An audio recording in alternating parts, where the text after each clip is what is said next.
The chains were silver. That detail would stick with Ember Silvercrest long after everything else faded.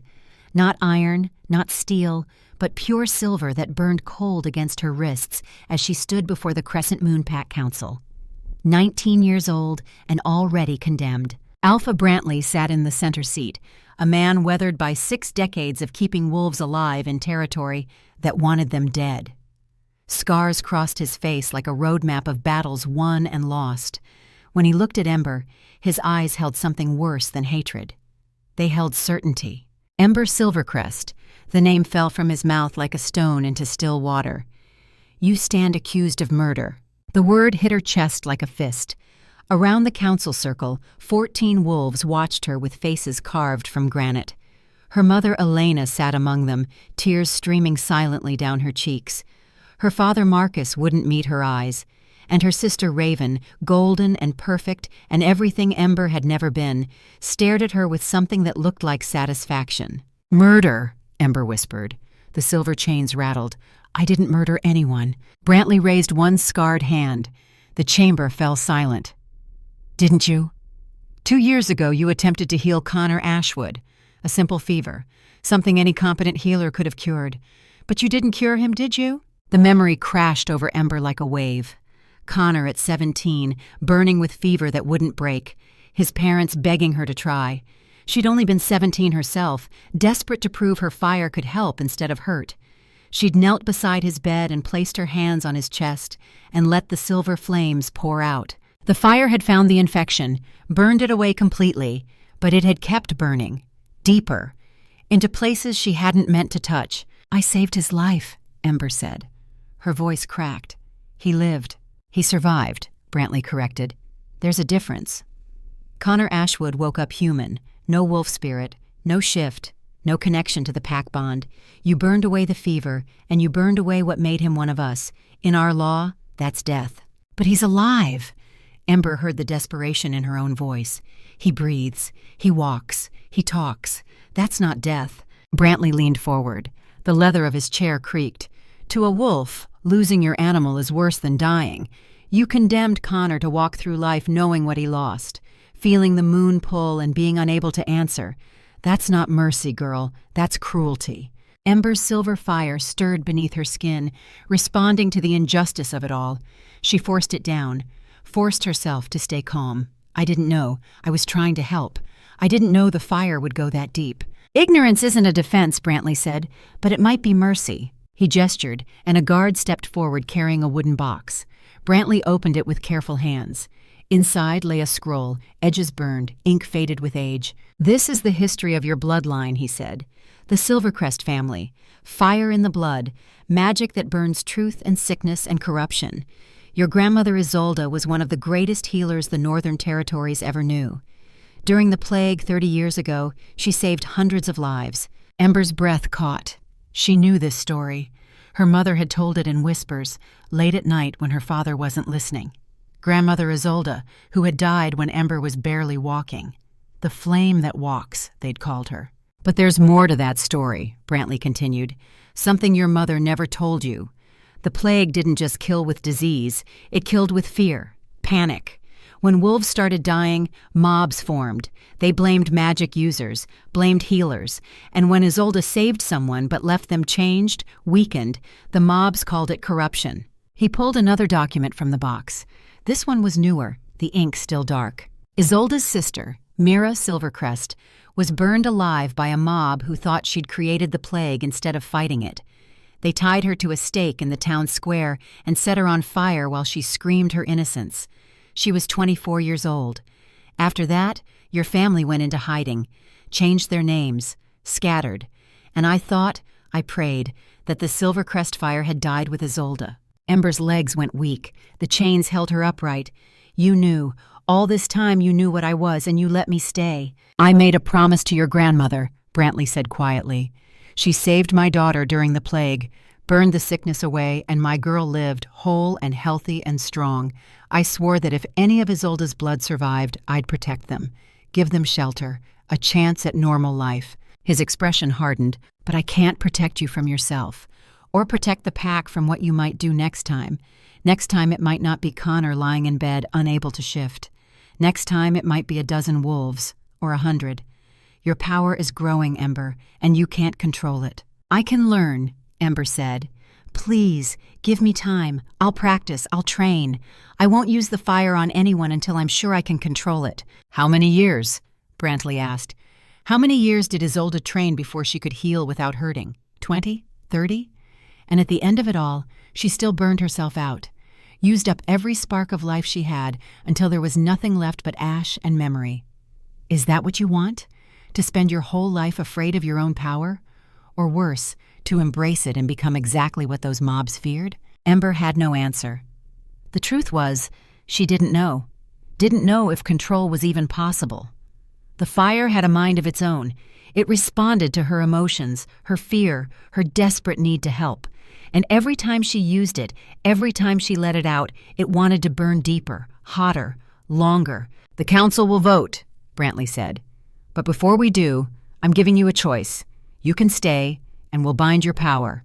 There are rituals, old magic that can lock away your fire completely. You'd live as human, no shift, no flames, but you'd be safe. The pack would be safe. Or you accept exile. The unclaimed territories beyond our borders. You'd be alone, but you'd keep your power, keep the chance to learn to control it, if such a thing is possible. That's not a choice, Ember whispered. That's execution with extra steps. Brantley's expression didn't change. The unclaimed territories are harsh. Most wolves don't survive a month there. But you're not most wolves. You have fire. You have your grandmother's gift. Maybe you'll surprise us all. Before Ember could respond, a voice cut through the chamber, clear and cold and familiar. I'd like to testify. Every head turned. Raven Silvercrest stood, golden hair cascading over her shoulders, perfect face composed. She was 3 years older than Ember, already mated to a rising warrior in the pack. Already everything their parents had hoped for in a daughter. Raven, Elena said softly, please don't do this. Raven ignored her. She looked directly at Ember, and in her green eyes, Ember saw something that made her stomach drop. Not hatred, not fear. Something colder, something that had been building for years. My sister has always been unstable, Raven said. Her voice carried through the chamber with practiced ease. Since we were children, the fire has sparked whenever she felt strong emotion, jealousy especially. That's not true, Ember started, but Brantley raised his hand for silence. Last month, during my mating ceremony, Ember's fire burned my mate's fur, right there in front of the whole pack. She claimed it was an accident, that she was happy for me. But I felt her jealousy, her resentment.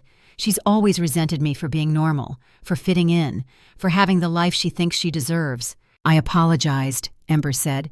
I told you it was an accident. I was trying to control it, but the emotions were too strong, and I'm sorry. I'm so sorry. You apologize every time, Raven said. But the fire keeps coming back. The accidents keep happening, and we're supposed to just accept that? Supposed to live in fear that one day your jealousy will burn down more than just fur? She turned to face the council. My sister is dangerous. Not because she wants to be, but because she can't help it. The fire controls her. And if we let her stay, if we bind her power and force her to live as human, she'll resent us forever. That resentment will fester, will poison her. Better to let her go now. Let her find her own way. Maybe in the wilderness, away from all of us, she'll finally find peace. The words landed like stones in water. Ripples of agreement moved through the council.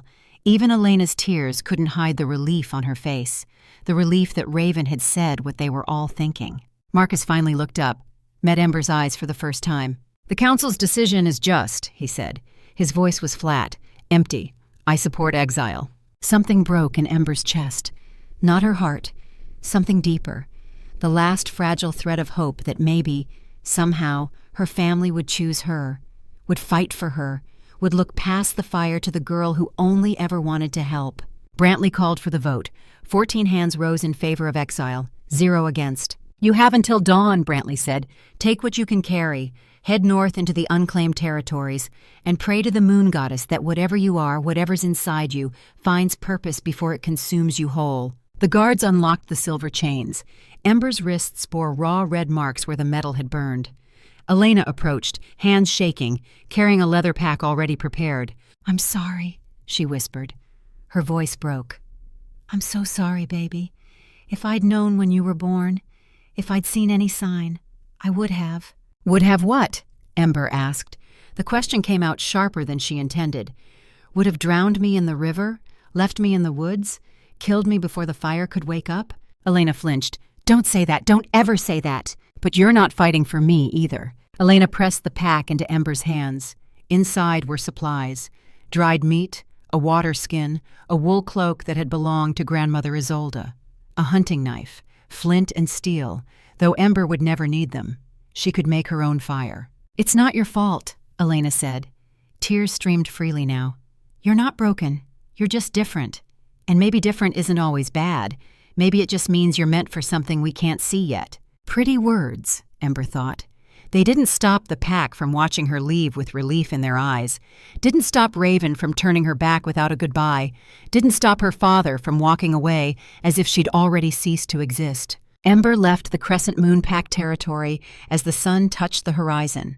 Behind her, the sounds of home, wolves calling to each other, children laughing, the comfort of pack bonds she could feel slipping away with each step. Ahead, the unclaimed territories, dark forest and darker legends, land too harsh for packs to claim, land where things that weren't quite wolf and weren't quite human stalked the shadows. She walked until full dark fell, until the pack bond snapped completely and she stood alone under stars that had never looked so cold. The girl who'd been cast out for being too dangerous took her first step into territory that would kill most wolves within weeks.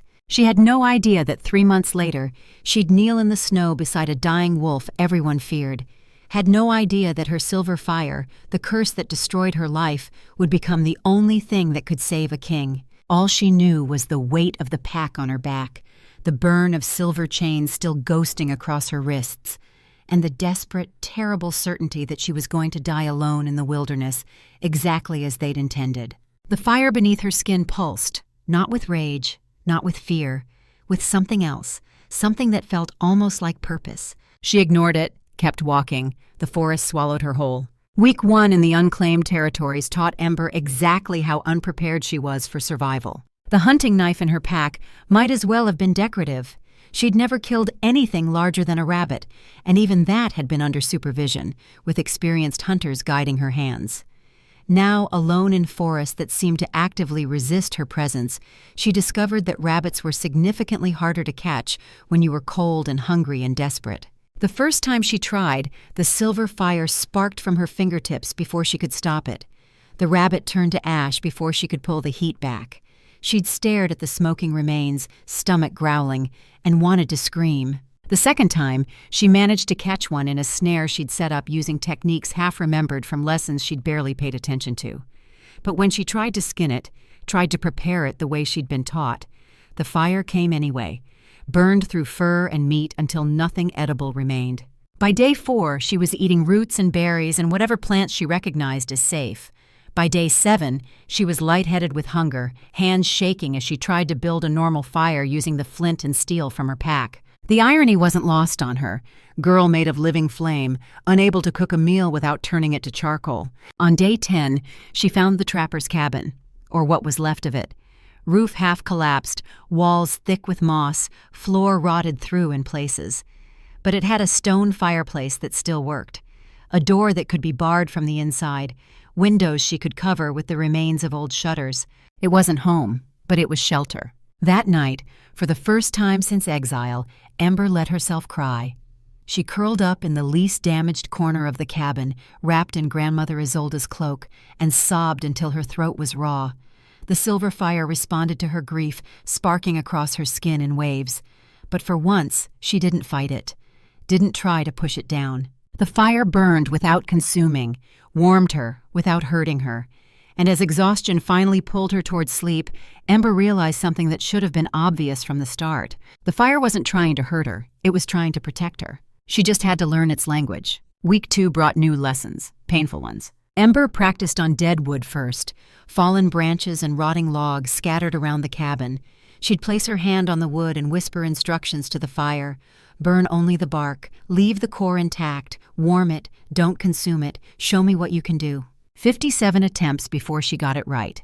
57 pieces of wood reduced to ash before she finally managed to burn away just the outer layer, leaving the inner wood whole. When it finally worked, she laughed. The sound was strange in the silent forest, half triumph, half hysteria, but it was progress. By week 3, she could hunt successfully, not with traps or knives, but with precision. She'd touch the rabbit with fire focused so narrow it burned through the brain instantly. Painless death. Then she'd cook it using steady heat instead of explosive flame. The meat was charred on the outside, raw on the inside, but it was edible. She was learning. Week 4 brought the shadow creatures. They came at night when moonlight painted the forest silver and sounds carried strange in the cold air. Ember woke to scratching at the cabin door. Not claws on wood. Something else. Something that made the hair on her neck stand straight up. She crept to the window, peered through a gap in the shutters. 3 of them. Shaped like wolves, but wrong. Too long in the limbs. Eyes that glowed colors that shouldn't exist, purple and green and sickly yellow. Fur that seemed to shift and flow like smoke. The silver fire rose to her skin without her calling it. Defensive, protective. One of the creatures turned its head, looked directly at her through the gap in the shutters. Its mouth opened, revealing too many teeth, and it made a sound that wasn't quite a howl, wasn't quite human screaming. Ember's fire exploded outward in a wave, not intentional, pure instinct. The silver flames hit the door, the walls, poured through the gaps like water. They didn't burn the cabin, but when they touched the shadow creatures, the things recoiled, yelped, scattered into the darkness with sounds of pain and confusion. Ember stood frozen, breathing hard, watching silver fire dance across every surface without consuming anything. The flames recognized the cabin as hers, recognized her as something not to be harmed. But to the shadow creatures, the fire was threat, was pain, was something they couldn't face. They didn't come back that night, or the next, or the night after that. By week 8, Ember had established a routine: hunt in the morning, practice fire control in the afternoon, repair the cabin in the evening. She used her flames to melt snow into water, then freeze it as ice to seal gaps in the roof.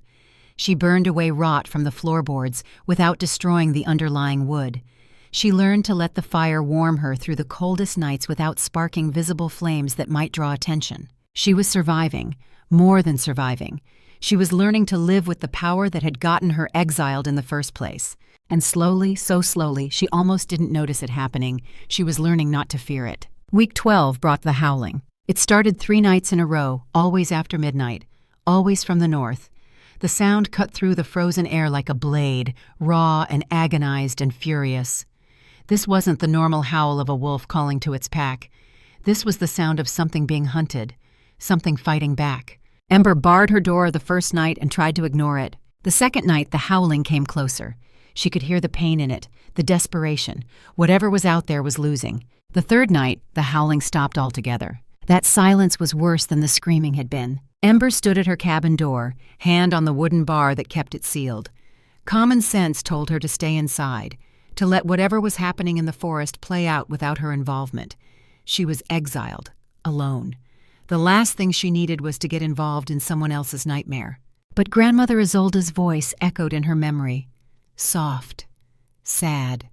The words her mother had shared on one of those rare nights when Elena talked about the past. The gift of healing is also a curse, little flame, because once you know someone is suffering, you can't unknow it. And if you have the power to help and choose not to, that choice will haunt you forever. Ember lifted the bar, wrapped herself in the wool cloak, strapped the hunting knife to her belt, even though she knew it wouldn't be much use against whatever was out there. And she walked into the winter forest to find the source of the howling. The blood trail was easy to follow.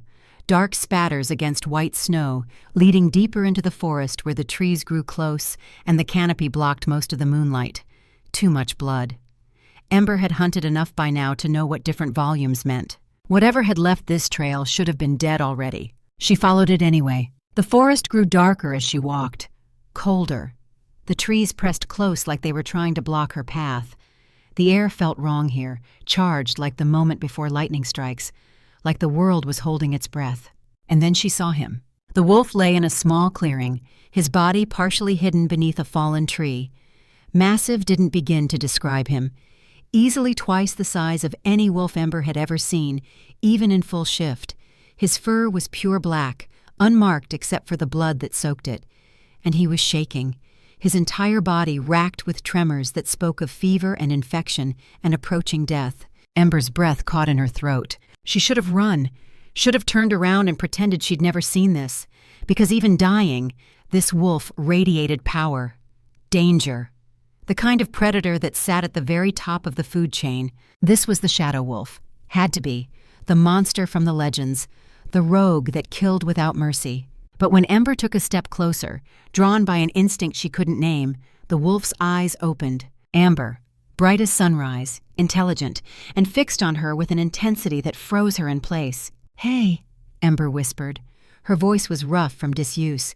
3 months of talking only to herself. "It's okay, I'm not going to hurt you." The wolf's lips pulled back, revealing teeth that could tear her apart. But the growl that rumbled from his chest was weak, fading. He was dying, right here in front of her. This magnificent, terrifying creature was bleeding out in the snow, and Ember was probably the only living soul for miles who could do anything about it. Grandmother's voice again.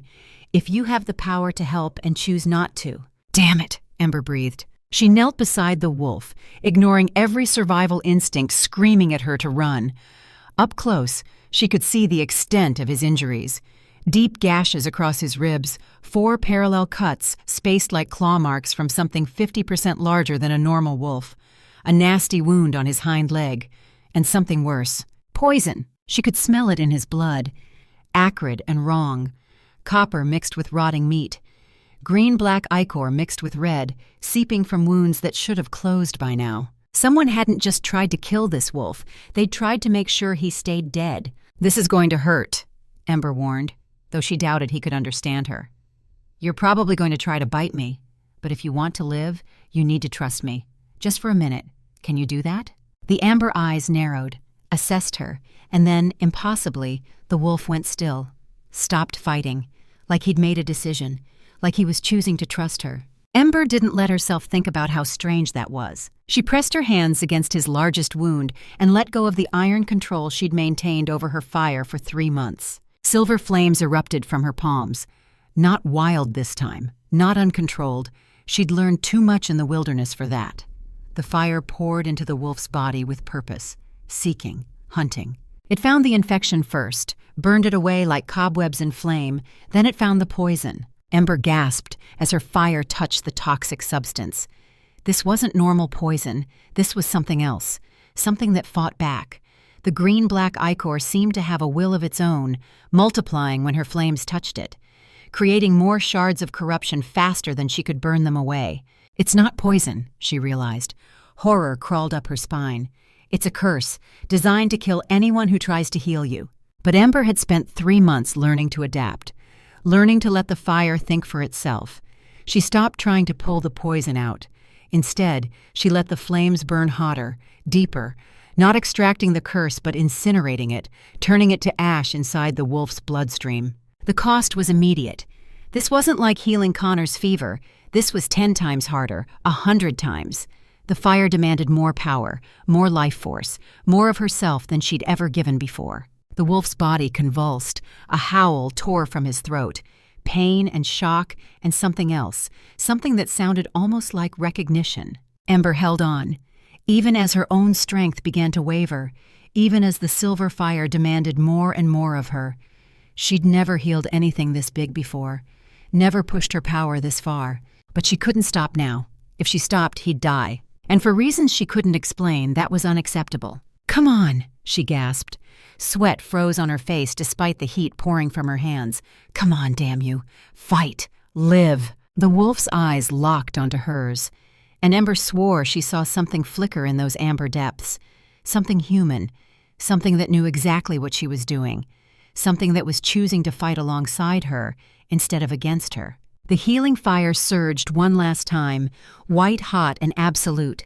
Ember felt the curse break apart, felt the wounds knit together, felt life flood back into the massive body beneath her hands. And then the fire consumed everything she had left. The world went dark. When Ember woke, she was staring up at canvas. Not sky, not the rotting ceiling of her cabin.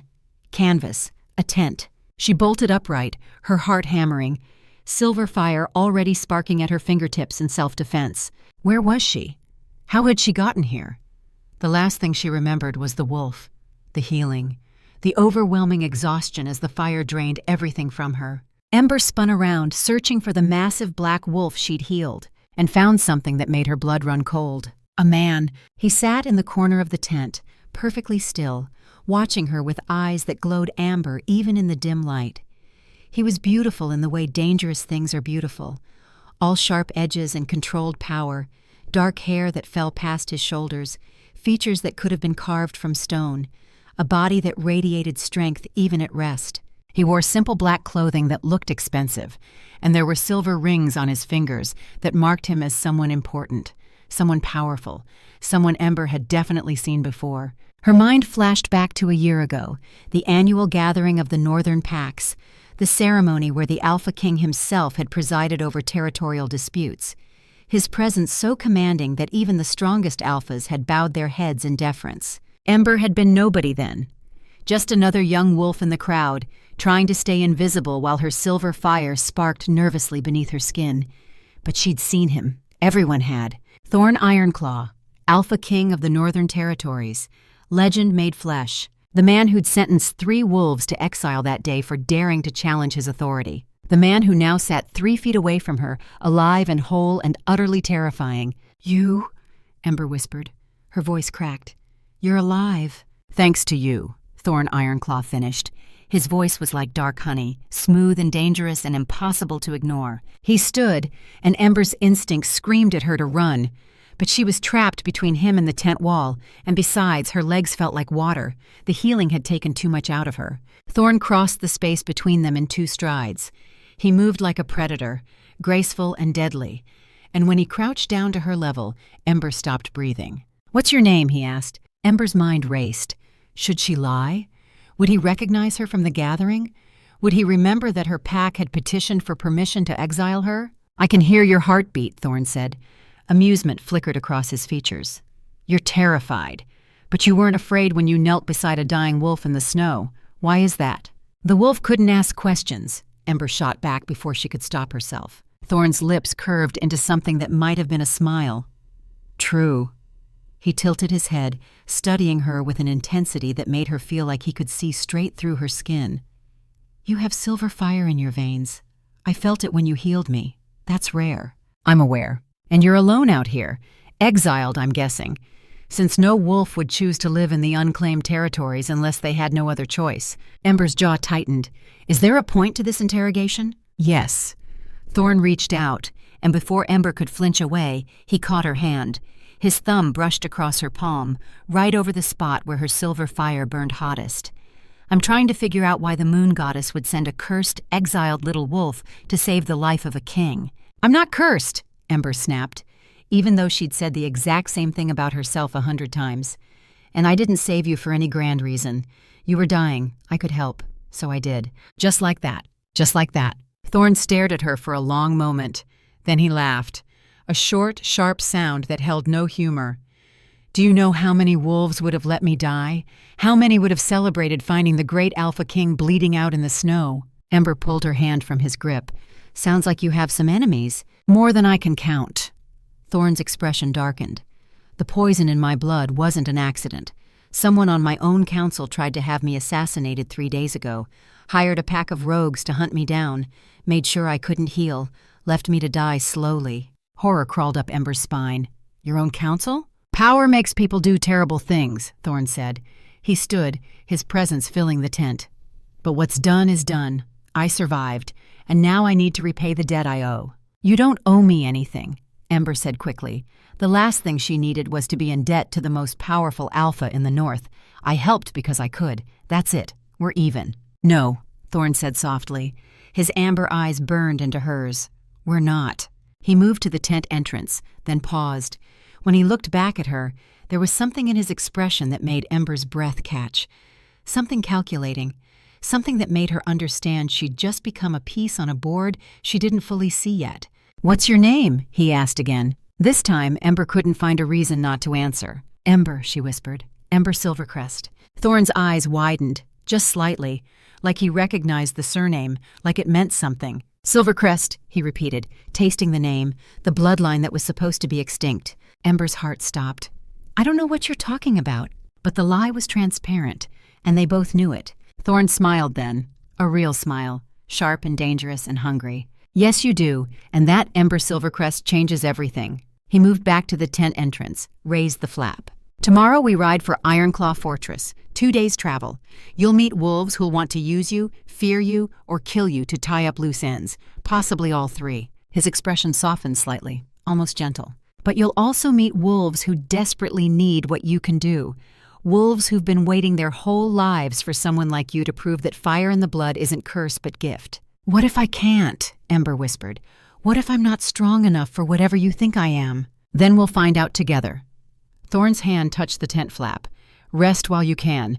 Tomorrow your real exile ends, and something much more dangerous begins. He left, and Ember sat in the dark tent, feeling the weight of her grandmother's legacy settling on her shoulders like a cloak she'd never asked to wear. She'd saved the Alpha King, and somehow, in doing so, she'd traded one kind of exile for another, no longer cast out, but not yet belonging either, caught between the girl she'd been and the wolf she might become. The silver fire pulsed beneath her skin, not with fear this time, with recognition, like it had been waiting for this moment, for this choice, for this impossible, terrifying path forward. Ember lay back on the bedroll, closed her eyes, and let herself believe, just for tonight, that maybe she'd found something worth the risk.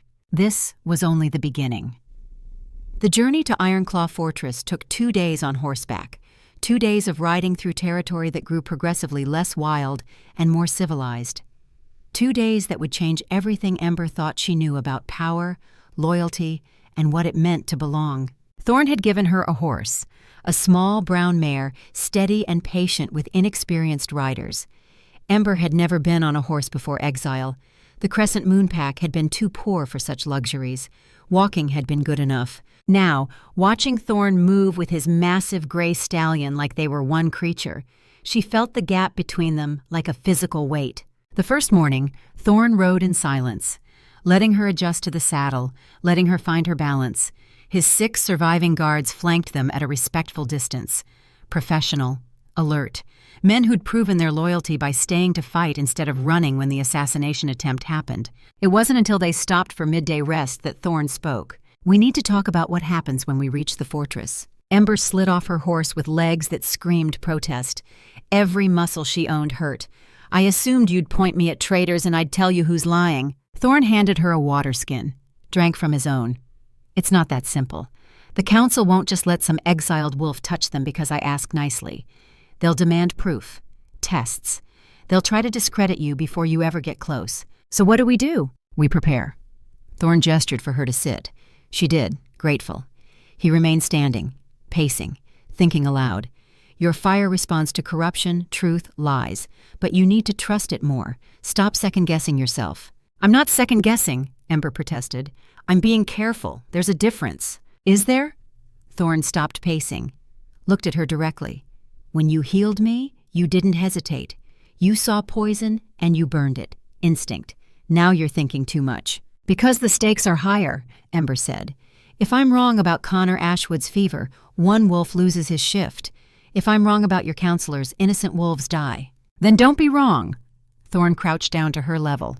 Let me show you something. He held out his hand, palm up, invitation. Touch me, use your fire, tell me what you feel. Ember hesitated, then placed her hand in his. Silver flames sparked immediately, flowing from her palm into his skin, and through the connection, she felt him. Not his thoughts, not his secrets, but his emotions, raw and unfiltered. Exhaustion he hid behind authority, fear buried beneath confidence, the loneliness of being a king who couldn't trust anyone, the weight of responsibility that never lifted. And beneath it all, something else, something directed at her specifically. Curiosity, hope, the desperate need to believe she was exactly what he thought she was. You see? Thorn's voice was quiet. Your fire doesn't lie. It shows you what's real. Stop fighting that instinct. Start listening to it. Ember pulled her hand back. The connection severed.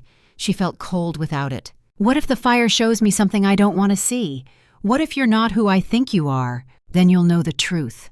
Thorn stood, offered his hand to help her up. And you'll make your choice based on reality instead of hope. That's all anyone can ask. That afternoon, as they rode, Thorn taught her about the fortress, not the council structure. That could wait. Instead, he talked about people. Captain Darius Brightpaw leads my personal guard. 45 years old, served me since I took the throne. He has a daughter named Willa. 13, has blue fire like your silver. Pack wants to exile her before she hurts someone. Ember's hands tightened on the reins. They want to cast out a child? They're afraid. Just like your pack was afraid of you. Thorn's voice was matter-of-fact.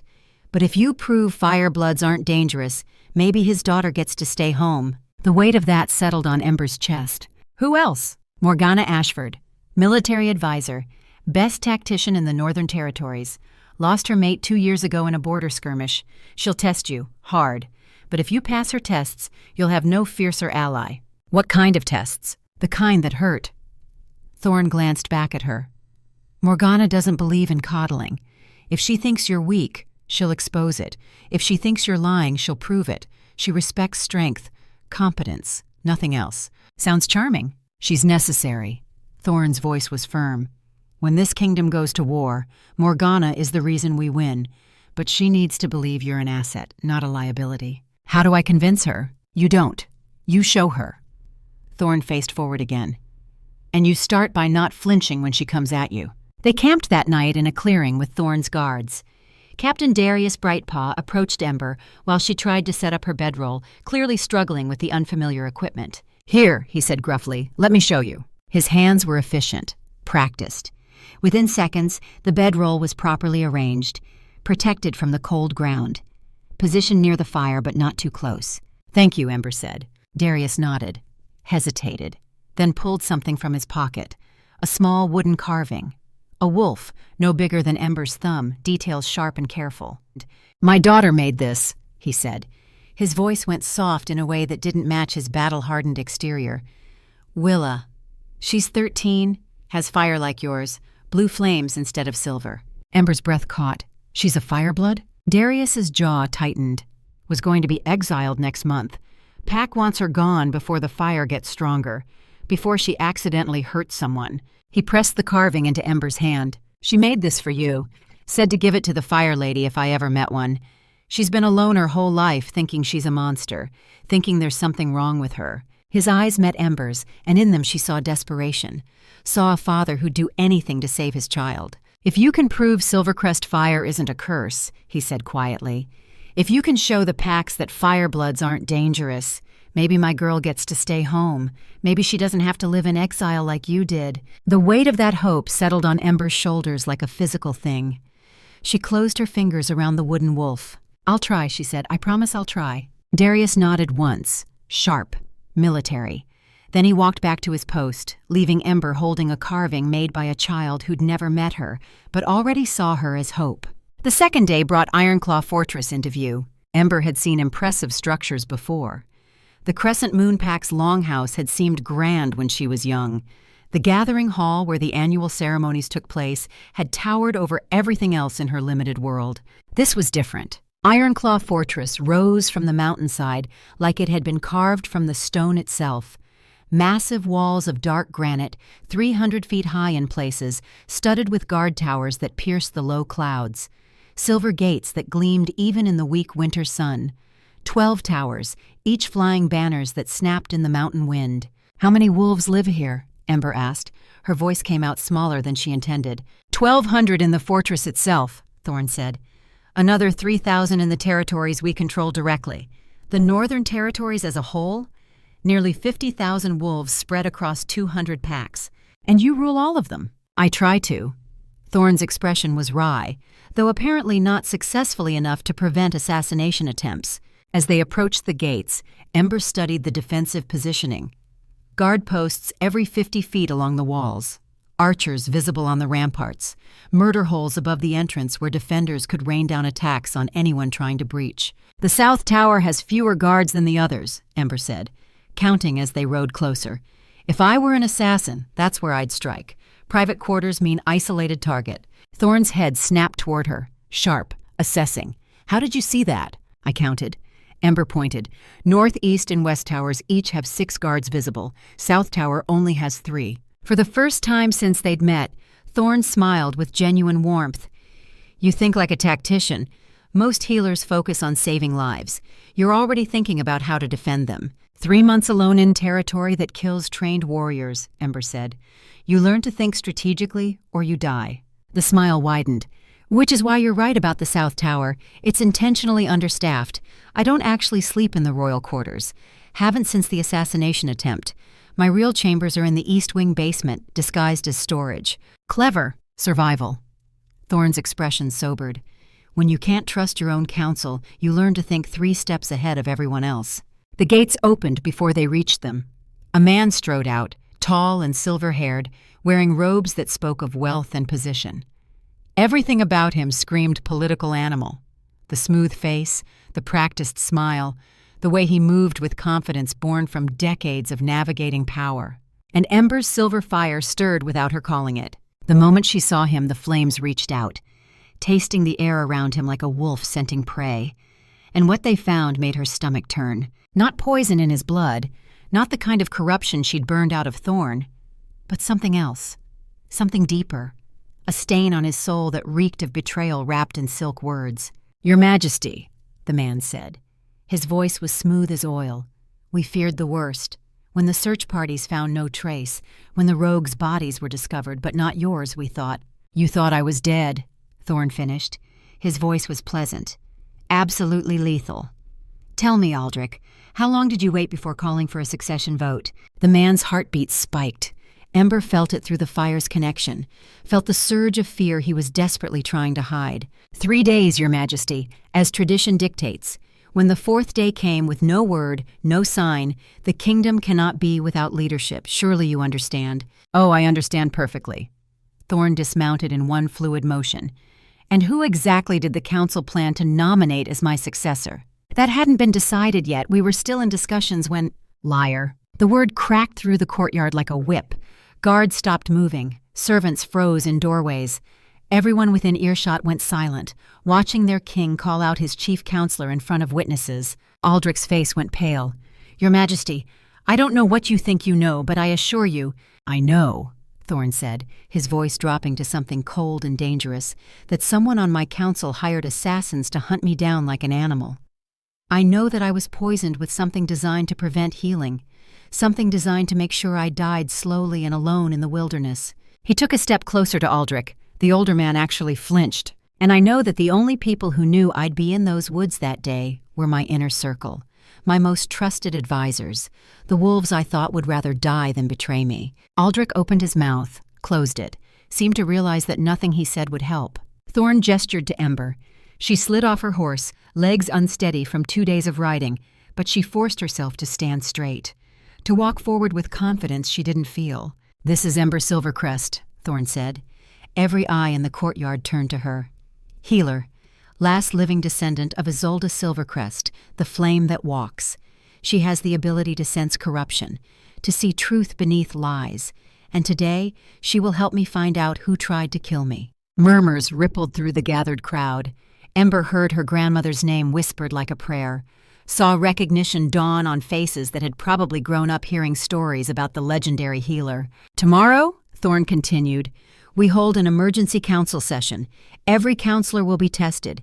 Every advisor will prove their loyalty or expose their guilt. He looked directly at Aldrich. And when we're done, everyone will know exactly who they can trust. The war room was exactly what Ember expected.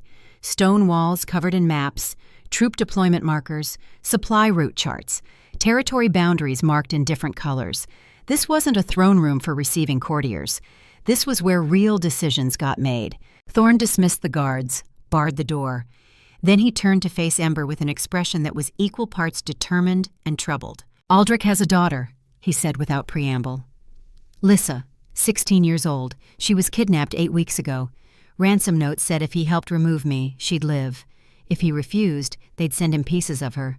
Ember's stomach dropped. Your own counselors are being blackmailed? Some of them, maybe. Thorne moved to the maps, which is why I need you to not just identify traitors, but understand why they turned. Who's guilty by choice versus who's guilty by force. That's asking a lot. I know. Thorn looked at her. "But if we execute wolves who were coerced, we're no better than the conspirators. And if we let true traitors go free because we're too merciful, the kingdom falls. How do I tell the difference? Your fire showed you my emotions when I asked you to touch me. It'll show you theirs. Fear, guilt, desperation. Those are different from greed, ambition, malice. What if I'm wrong? Then we verify. We investigate. We build cases." Thorn's hand came down on the table. Heavy, final.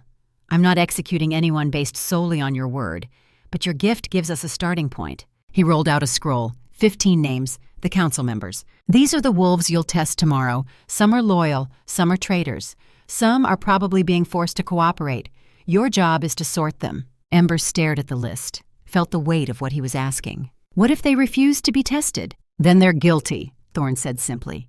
"Innocent wolves don't run from truth." He looked at her, really looked at her, and in his eyes she saw trust that felt both comforting and terrifying. "You can do this, Ember. I've watched you survive exile, heal a cursed king, face down your own fear. You're stronger than you believe." "I hope you're right," Ember whispered. "So do I." Thorn moved to the door, lifted the bar. "Because tomorrow, everything changes. For both of us." Ember slept poorly that night. The bed in her guest chambers was too soft, the room too large, too many shadows in corners, too many sounds from the fortress that she couldn't identify. But mostly she couldn't sleep because tomorrow she'd stand before 15 counselors and judge their souls. The council session began at noon. All 15 members gathered in the great chamber, seated in a semicircle facing the throne. Thorn sat above them, every inch the Alpha King, power and authority in human form. Ember stood beside the throne, not behind it. Equal positioning, a statement that everyone noticed. The whispers had already started. Who was she? Why did the king trust her? Was it true she could see truth in lies? "Aldrich Greymantle," Thorn said, "has information suggesting conspiracy within this council. Today, we determine who can be trusted." The chamber erupted, counselors shouting, guards moving to defensive positions, everyone talking at once. Thorn raised his hand. Silence fell immediately. "Ember Silvercrest," he gestured to her, "is a healer with the ability to sense corruption. Each of you will be tested. Those who pass have nothing to fear. Those who refuse will be treated as guilty." A woman stood, sharp-featured, expensive clothes, radiating arrogance. Morgana Ashford, Ember recognized from Thorn's descriptions. "This is ridiculous," Morgana said. Her voice cut through the chamber. "You disappear for days, come back with wild stories about assassination attempts, and expect us to let some filthy exile put her hands on us? Counselor Ashford," Thorn's voice was ice, "step forward." "I will not." "Then you're guilty." Thorn's expression didn't change, because an innocent wolf wouldn't hesitate to prove their loyalty. Morgana's face flushed red. "How dare you?" "Seize her." Guards moved, but Morgana was faster. She shifted mid-stride, her clothes tearing as fur erupted across her skin. A gray wolf lunged for the nearest window, desperate to escape. She didn't make it. Ember's fire lashed out instinctively. Not conscious decision, pure reflex. Silver flames wrapped around the wolf's legs like chains, and Morgana crashed to the floor howling, trapped in fire that didn't burn but held her immobile. "Wait!" Ember gasped. She hadn't meant to attack, hadn't meant to reveal her power so violently. She moved closer to the struggling wolf, let her fire search deeper, and felt it. Not guilt, not betrayal. Fear, pure bone-deep terror, but not of Thorn. "She's not guilty," Ember said, turning to Thorn. "She's afraid, but not because she betrayed you." "Then why did she run?" Thorn's voice was hard. Ember let her fire search further, felt Morgana's memories, saw her mate's death 2 years ago, saw the grief, saw the paranoia that followed, the fear that anyone close to the king would be targets. "She thought you'd die anyway," Ember said quietly. "Thought whoever poisoned you would come for everyone loyal next. She ran because she's terrified of being collateral damage." Through the fire connection, Ember felt Morgana's shock, her grudging acceptance, her realization that this girl had just seen her deepest fear. Ember released the flames. Morgana shifted back to human form, naked and furious and embarrassed. "You're a coward," Thorn said. "Not to Morgana, to himself. I made you so afraid you couldn't even trust me to protect you." "I'm sorry, Your Majesty." Morgana's voice was thick. "I failed you." "No, you're human." Thorn gestured to guards. "Get her clothes. Get her dignity back. And then, Counselor Ashford, you're going to help me find the wolves who made you this afraid." Morgana stared at him, then at Ember, and something shifted in her expression. Not friendship, but respect. One by one, Ember tested the remaining counselors, each touch revealing layers of truth. 3 were guilty by choice, had taken gold from Seraphina, had voted against Thorn for personal gain. The fire showed their greed clearly, no remorse, no hesitation. 2 were guilty by fear, families threatened, loved ones held hostage. The fire showed their anguish, their impossible choices. And 1 was something else entirely. Victor Nightshade sat in the shadows. Magical advisor. Quiet. Too quiet. When his turn came, he stood and walked to Ember without hesitation. She placed her palm against his chest. Silver fire poured in, searched, hunted, and hit a wall. Not emptiness. A barrier. Like touching steel instead of flesh. Her fire pushed harder, demanded entry. And for just a flash, just a moment, she felt something behind the wall. Something cold. Something that smiled at her attempts. Something that knew she couldn't reach it. Then the barrier slammed back into place and her fire recoiled. Ember jerked her hand away, gasping. "Well?" Thorn asked, his voice carefully neutral. "He has magical protections," Ember said, struggling for breath. "Wards. My fire can't read through them." "Is that guilt or just good magical hygiene?" Victor's expression was mild. Calm. "I do protect my mind from intrusion, Your Majesty. It's standard practice for court mages. Perhaps the young lady's fire interprets protection as concealment. Or perhaps you have something to hide." Thorn's voice was flat. "If you wish, I can lower the wards." Victor spread his hands. "But I should warn you, removing magical protections incorrectly can cause mental bleeding. Everyone within 50 feet would experience 3 days of random memory fragments. It's unpleasant." "We'll revisit this," Thorn said to Victor. "But you're not cleared. You're suspended pending investigation." Victor bowed. "As you wish, Your Majesty." He returned to his seat. And Ember couldn't shake the feeling that he'd just played them somehow. By the time the last counselor was tested, 7 sat in chains. 3 guilty by choice, 2 guilty by coercion, 2 more whose involvement was unclear but suspicious. And Aldrich Greymantle remained standing, waiting his turn. Ember approached him last, the silver-haired counselor who'd greeted them at the gates, who'd radiated wrongness from the first moment. She placed her hand on his chest, and the truth flooded through. His daughter, bound and terrified, the ransom note written in blood, the impossible choice between loyalty to his king and love for his child. Every meeting with Seraphina's agent, every piece of information passed, every security weakness revealed, all of it driven by desperation, by a father who couldn't watch his daughter die. "He's guilty," Ember whispered, "but under duress. They have Lissa, 16 years old, kidnapped 8 weeks ago. He was told to sabotage your security, vote against you, deliver proof of your death. That was the price for her life." The chamber erupted.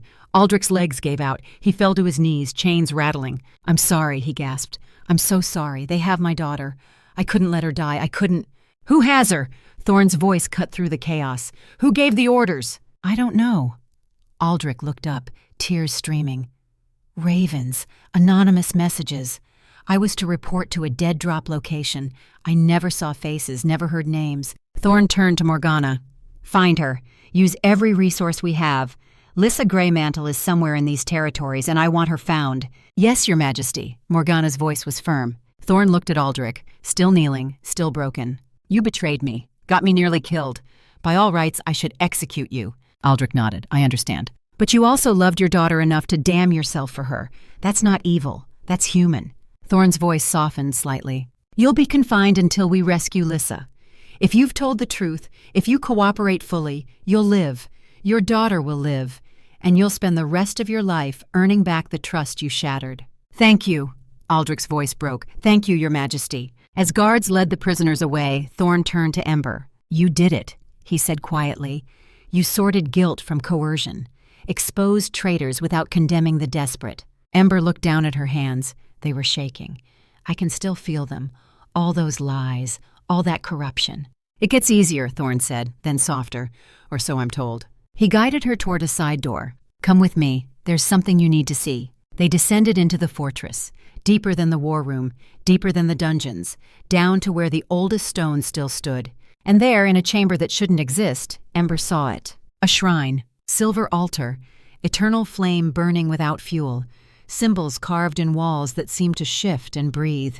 A moon shrine, Thorn breathed, real, not legend. The flame called to Ember, recognizing her, welcoming her home. She walked forward without thinking, knelt before the altar, reached out. The moment her fingers touched the fire, vision exploded through her. Her grandmother Isolde, younger, standing before this altar. An ancient voice, feminine, vast. Isolde Silvercrest, you are chosen to walk in flame, to burn sickness, corruption, death itself, but power demands price. What price? Isolde's voice strong. Your life, your future, yourself. Fire will consume all you are until nothing remains. The vision shifted. Isolde 30 years later. Hollow-eyed, collapsing while healing a final victim, dying with nothing left. Then Ember saw herself. Two possible futures. First, older, standing over Thorn's corpse, wearing a crown of silver fire, face scarred, eyes empty, saved the kingdom, lost herself. Second, in a cabin, alone, fire suppressed, through the window, kingdom burning.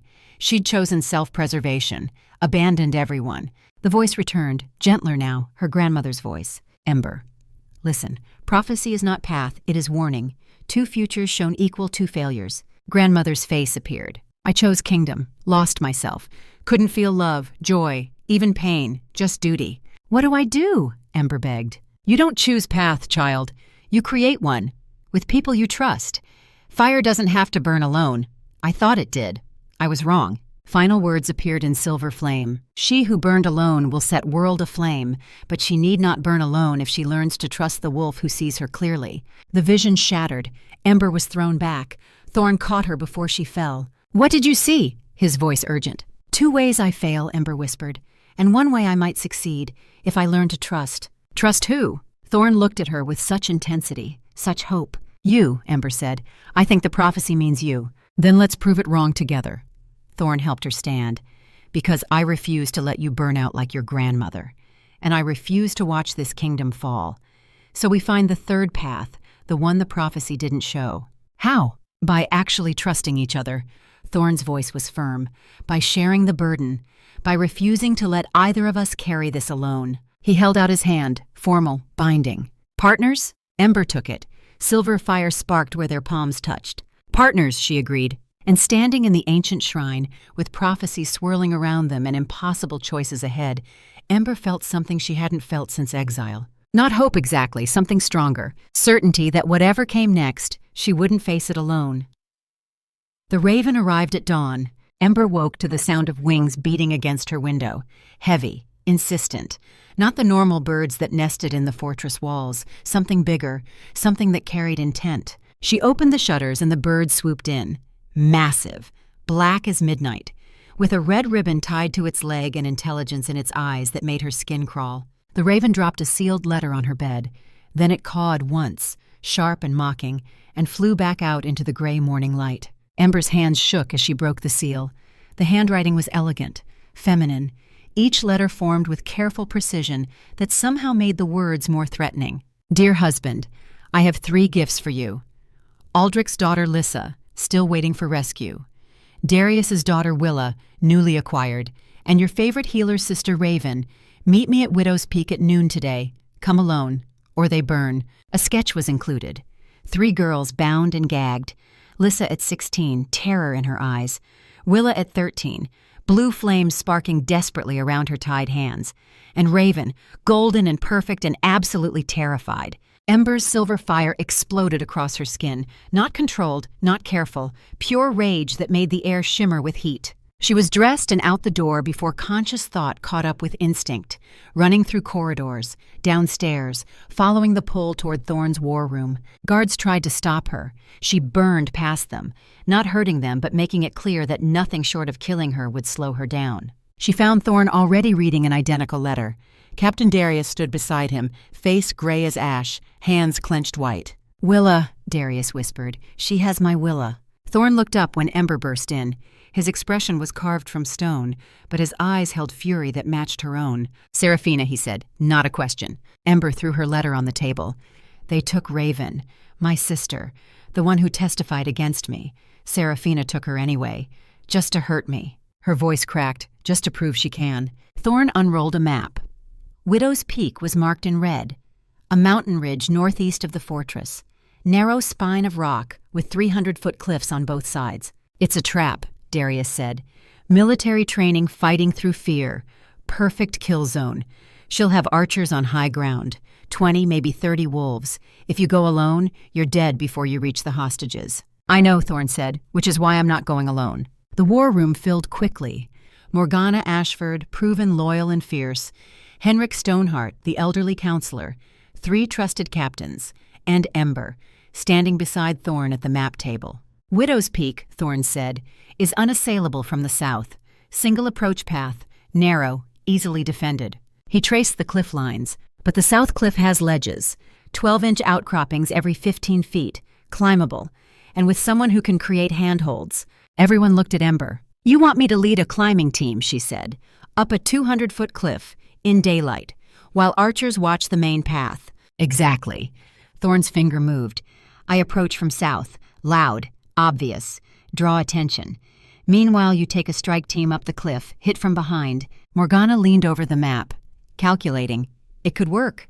Element of surprise beats numbers, but you need climbers. I'll go, Darius said immediately. My daughter, my responsibility. You're needed here, Thorn said, not unkindly. If this is a diversion for larger attack, I need you maintaining fortress defenses. Darius looked like he wanted to argue, but discipline won. He nodded sharply. I'll lead the climb, Morgana said. I've scaled worse, and I can keep the healer alive long enough to be useful. 4 guards volunteered, elite soldiers, wolves who could climb and fight and follow orders. We leave in 1 hour, Thorn said. Ember, you'll need weapons, basic knife work. Morgana, drill her on essentials. And if this goes wrong? Henrik asked quietly. Then you crown whoever the council chooses, Thorn said steadily, and make sure they finish what I started. He looked at Ember. Something passed between them, understanding, acceptance. Partners, Ember said softly, so let's go earn our victory. The hour before battle moved like honey, slow and inevitable. Morgana took Ember to the armory, strapped a knife belt around her waist, showed her basics. You're not a fighter, Morgana said bluntly, so don't try. Your job is climb. Create handholds, get us to the top. Once fighting starts, you stay back and heal. What if they come for me? Then you burn them. Morgana's smile was sharp. You took down Seraphina's conspirators.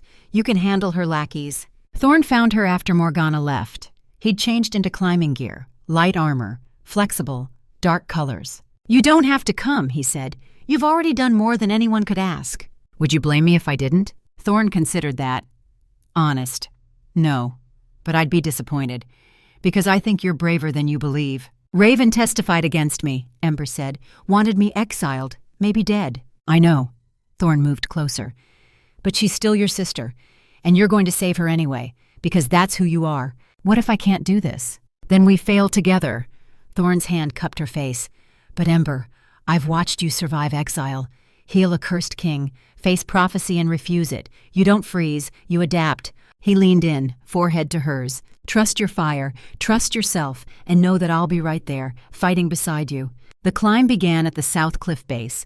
6 wolves in human form, Morgana leading, Ember second, 4 guards behind, all roped together. Thorn had started his approach. Ember could hear his voice, loud, challenging, drawing attention exactly as planned. Morgana looked up the 200-foot face, then at Ember. Show me what that fire can do. Ember pressed her palm to rock. Silver flames spread, not burning, shaping. She felt the stone respond, molded it until a handhold formed, then foothold, then another. Good, Morgana said. Keep it subtle. We don't want light show. They climbed. 50 feet up, Ember's muscles screamed. Every pull was agony. The rope felt like both lifeline and noose. 100 feet, she could hear voices above. Seraphina's wolves, laughing, confident, unaware death climbed toward them. 150 feet. Ember heard Raven crying, nearly lost her grip. Steady, Morgana hissed. Don't look up, just climb. 200 feet. Morgana reached the top first, pulled herself over with warrior grace, then reached down for Ember. Come on, healer, last few feet. Ember's arms shook. She had nothing left. But Raven was up there. Willa, Lissa. She reached up, grasped Morgana's hand, let herself be pulled onto solid ground. They were behind Seraphina's position, 20 wolves facing south toward Thorn, archers with bows, warriors ready, and in the center, 3 girls with guards standing over them. Seraphina herself stood at the ridge edge, white furs, ice crown, beautiful and terrible. "Hello, husband," she called to Thorn. "Did you miss me?" Ember couldn't hear his response, but she saw him on the approach path, alone, exposed. Morgana made hand signals, silent, the guards spread out, moving into position. But Ember was looking at hostages, at Raven's face, and Raven saw her. Her sister's eyes went wide. She tried to scream through the gag. One guard turned to see what caught her attention. He saw Ember, saw the strike team. He opened his mouth to shout. Ember's fire exploded without thought. Silver flames wrapped his throat, silencing him. But the movement caught other eyes. Another guard turned. "Now," Morgana hissed. The ridge erupted. Morgana and guards charged, blades flashing, moving with practiced efficiency. They hit Seraphina's rear like a hammer. Seraphina spun, her beautiful face contorted with rage. "Impossible," she breathed. "How did you—" Then her eyes found Ember. Understanding crashed over her. The fire witch, she should have known. Seraphina gestured sharply. Half her wolves turned to face the new threat. And Thorn, seeing the opening, charged up the main path. Ember ran to hostages. Her knife was in hand before she realized. She cut Raven's bonds first. Her sister collapsed into her arms, sobbing. "I'm sorry," Raven gasped. "So sorry for everything." Later, Ember said, she pushed Raven toward cliff edge, away from fighting, then cut Lissa free. And then Willa, the 13-year-old with blue flames sparking desperately. "You're her," Willa whispered. "The fire lady. Father told me." "Your father is waiting," Ember said. "But we survived this first. Can you control your flames?" "I don't know. I've never tried when scared." "Then now's a good time to learn." Ember gripped her shoulders. "Your fire is gift, not curse. It protects. Trust it." Blue flames erupted from Willa's hands, bright and strong. "Good," Ember said. "Stay behind me. Protect the others." Willa nodded, determination replacing fear. Ember turned back to battle, realized how badly outnumbered they were. Morgana and 4 guards against 20 wolves. Even with surprise, the math was brutal. And Seraphina was moving toward Thorn. She'd shifted to hybrid form. Claws like knives, fur rippling, eyes pure white, ice formed around her. Jagged spears pulling from air itself. Thorn met her charge, his shift complete. The massive black wolf Ember had healed. Fast, strong, powerful. But Seraphina wasn't normal. Ice and fur collided. Horrible sound. Thorn's claws against frozen armor, her spear stabbing toward his throat. Ember felt fire rising, demanding to be used, demanding to protect. But Thorn was too far, and between them were too many enemies. One of Seraphina's wolves broke through Morgana's line, charged at Ember, brown wolf with scars and murder in eyes. Ember didn't think, just threw her hand out, let silver fire pour. It hit the wolf's chest, not burning flesh, but soul, searching, judging. Found corruption, found choice. This wolf had joined willingly, had killed for pleasure. The fire burned hotter. The wolf howled, collapsed. Not dead, but broken, whimpering as flames showed it every choice. Every life taken. Ember pulled fire back, shaking. She'd just used power as weapon. And it had worked. Another wolf came, hesitated seeing what she'd done, hesitated long enough for Morgana to kill it. "We need to even odds," Morgana shouted. "Can you tell which are here by choice versus forced?" Ember closed her eyes, extended fire, let it taste air, sample souls of every wolf on ridge, felt the difference, choice versus coercion. 12 of 20 were willing, 8 forced. Ember's fire lashed out, not to hurt, to communicate. It touched 8 coerced wolves, showed them families safe in fortress cells, unharmed, fed, waiting. Victor had lied, hostages never in danger. Seraphina had bluffed. 8 wolves stopped fighting, stared in shock, then dropped weapons and ran. Seraphina's scream cut through battle. "Traitors!" she shrieked. "I'll hunt every family!" Morgana's blade found a loyal wolf. Another guard took 2 more. Numbers shifting.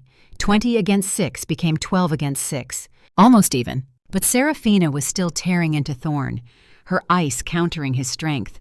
Every time he got close, she dropped temperature, made air so cold his movement slowed. He was losing. Ember could see it, see him weakening, see Seraphina's ice spear forming, aimed at his heart. And something in Ember snapped. Fire exploded from her in a wave.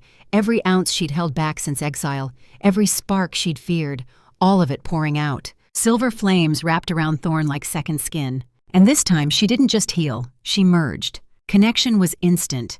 She felt his body like her own, felt exhaustion, pain, desperate need for warmth. So she gave it. Silver fire flooded his system, not burning, amplifying, her power into his muscles, her strength becoming his, her will merging with his. Thorn's wolf form blazed with silver light. He moved like lightning, faster than any wolf should, strong enough to shatter ice with raw force. Through connection, Ember felt his battle mind, felt him analyzing, using her fire to see weakness, using her power to strike faster than ice could form. Seraphina's confidence cracked. She backed up, eyes wide. "What have you done?" she gasped. "This isn't possible." Thorn's jaws closed around her throat, not killing, holding. One move and she'd die. Ridge went silent, every wolf frozen, watching Queen in jaws of King who burned with impossible fire. "Yield!" Thorn's voice distorted. Half wolf, half human. Yield or die. Seraphina's eyes darted, looking for escape. And then Victor appeared. He stepped from shadow like he'd been there always, red eyes catching light wrong. "My queen," Victor said softly. "Time to retreat." He gestured. Reality tore portal, dark and swirling. Seraphina smiled despite teeth at throat. "You think you've won? You think one battle changes anything?" Her eyes locked on Ember. "I know what you are now. What prophecy means. When I come back, and I will, I'm going to make sure you burn so bright there's nothing left." She twisted, moved impossibly fast, tore free at cost of fur and blood, dove through portal. Victor followed, but not before looking at Ember and smiling. "Well played, Flamekeeper.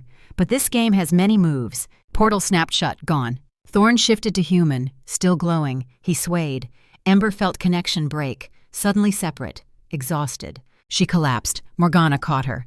"Is she alive?" Thorn's voice far away. "Alive," Morgana confirmed. "Just exhausted. She merged power with yours. Never seen anything like it." "Neither have I." Thorn's face appeared above Ember. Bloodied, bruised, beautiful.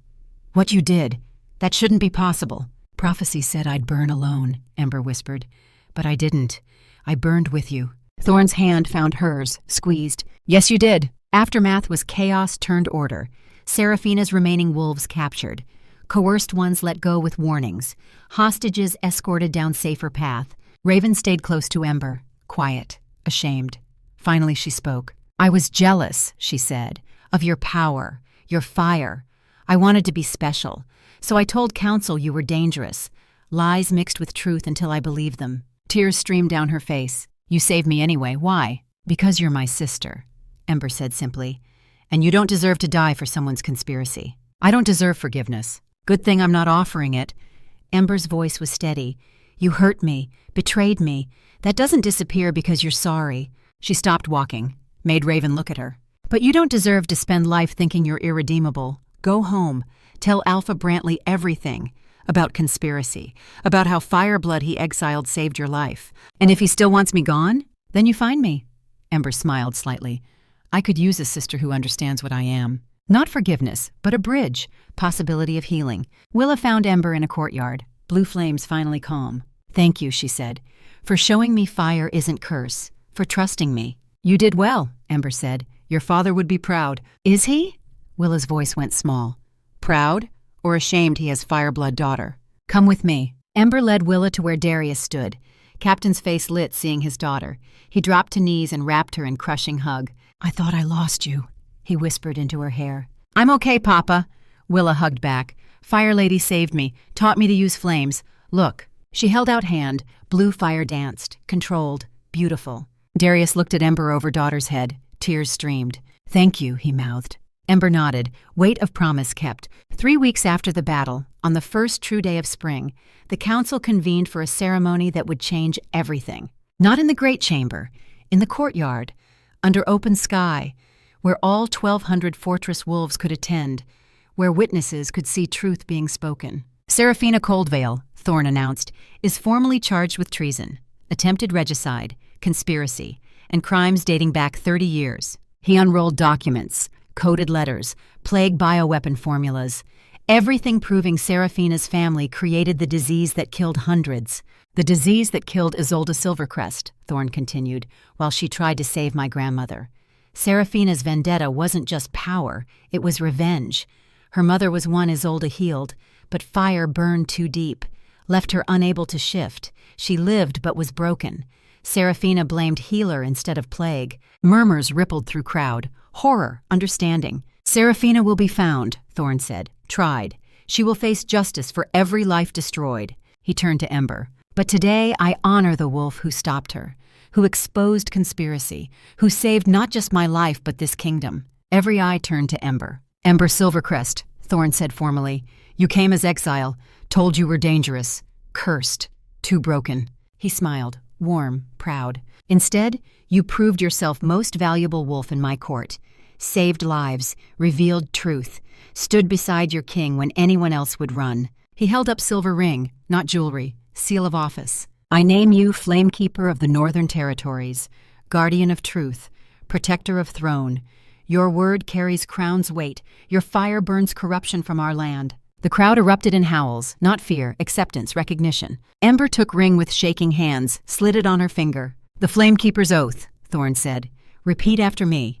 I swear to burn truth from lies, to protect innocence from corruption, to stand as guardian between people and those who would harm them. Ember repeated, voice steady, believing them. And I swear, Thorn added, never to walk in flames alone, to trust in partnership over isolation, to burn bright but not burn out. Never to burn alone, Ember echoed. Silver fire erupted from their joined hands, sealing oath, making it real. Then Thorn did something that shocked the crowd into silence. He pulled wooden box from his pocket, the ring that belonged to her ancestor. Silver, flame-etched, symbol of bond between Silvercrest healers and Ironclaw kings. We broke this bond 200 years ago, Thorn said, his voice carrying across courtyard. Betrayal, mistrust, fear, but I want to restore it, not as king and subject, as equals. He went down on one knee before her, before everyone. Ember Silvercrest, Flamekeeper of Northern Territories, wolf who saved my life and changed my world. Will you be my mate, my partner in ruling and fighting and building something better? Ember's throat went tight, eyes burned with tears. Yes, she said, voice breaking. To all of it, yes. Ring slid onto her finger. Silver fire blazed from both of them, merging, dancing, celebrating. Crowd exploded, howls shook the fortress walls, joy, acceptance, hope. And Ember understood what prophecy had really meant. She didn't have to choose between power and love, between burning bright and finding home, between saving others and herself. She could have all of it, be all of it. Because fire everyone called curse was gift that made her whole. Thorn stood, pulled her close, kissed her like they had all the time now, like they'd earned this peace. When they broke apart, both glowing, Ember smiled. Prophecy said I'd have to choose, she said, but I chose both. With you. And we won. We created Third Path, Thorn agreed, forehead against hers, together. Later that evening, after feasting and celebration, Thorn took Ember to the clearing where everything began, where she'd found him dying 3 months ago. Spring had come. Wildflowers bloomed, purple and gold. The forest that tried to kill her now welcomed her. Ember knelt, placed hand against earth where his blood stained snow. Silver fire sank into soil, gentle, leaving mark that would last generations. What are you doing? Thorn asked softly. Leaving memorial, Ember said. For wolf I was when I found you. Girl afraid of her power who almost let you die.